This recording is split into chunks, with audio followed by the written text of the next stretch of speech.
আমি আজকে যে বিষয়টা নিয়ে আলোচনা করব সেটা হলো বিবাহিত জীবন এবং অবিবাহিত জীবন।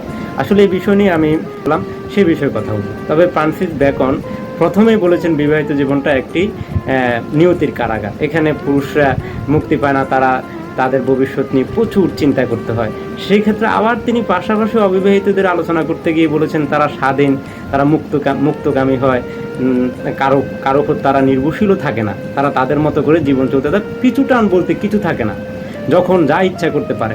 আবার এই কথাও বলেছেন অবিবাহিত লোকরা হলো অবিবাহিত লোক বন্ধু হিসেবে খুব ভালো। কথাটা আসলেই ভালো। আমার যে সমস্ত অবিবাহিত বন্ধু আছে তারা প্রচুর দানশীল এবং তাদের কাছে যখন যা চাই তখন তাই পাই।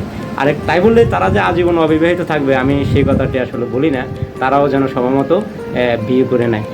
ফ্রান্সিস বেকন আরেকটা ক্ষেত্রে তিনি বিয়ে করার জন্য প্রচুর গুরুত্ব দিতে গিয়ে বলেছেন যে যৌবনে স্ত্রী হয়ে ওঠে প্রেমিকা, আর মাঝ বয়সে হয়ে ওঠে সঙ্গিনী এবং বৃদ্ধ বয়সে হয়ে ওঠে সেবিকা। আসলেই প্রত্যেকটা ব্যক্তিরই স্ত্রীর প্রয়োজন হয়, সন্তানের প্রয়োজন হয়। অন্তত মন খারাপ থাকলে ঘরে গেলে বাবা ডাক শুনলেও অনেকের মনটা শান্তি হতে পারে।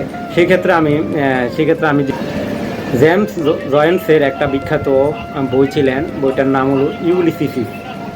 সেখানে তিনি বলেছেন যে ইউলিসিসকে যখন অমরত্ব দেওয়া হলো এবং তাকে বলা হলো তুমি কি অমরত্ব চাও নাকি তোমার বৃদ্ধ স্ত্রীকে চাও, উনি বললেন যে আমি আমার বৃদ্ধ স্ত্রীকে চাই।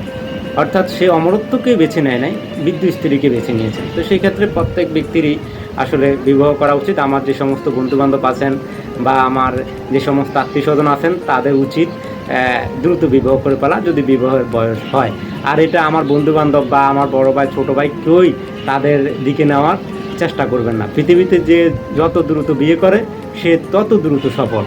আমার বন্ধুবান্ধবদের মধ্যে যারা দ্রুত বিয়ে করেছেন দেখা আর সফল, আর যারা দেরিতে বিয়ে করেছেন প্রত্যেকেই এখনও সফলতার কাছে দ্বারাও যেতে পারে না। তো আমি সর্বোপরি আমার বন্ধুবান্ধব, আমার আত্মীয় স্বজন যারা আছেন তাদের প্রতি অনুরোধ রইল আপনারা দ্রুত বিয়ে করে নেন এবং দ্রুত সফল হয়ে যান। ধন্যবাদ।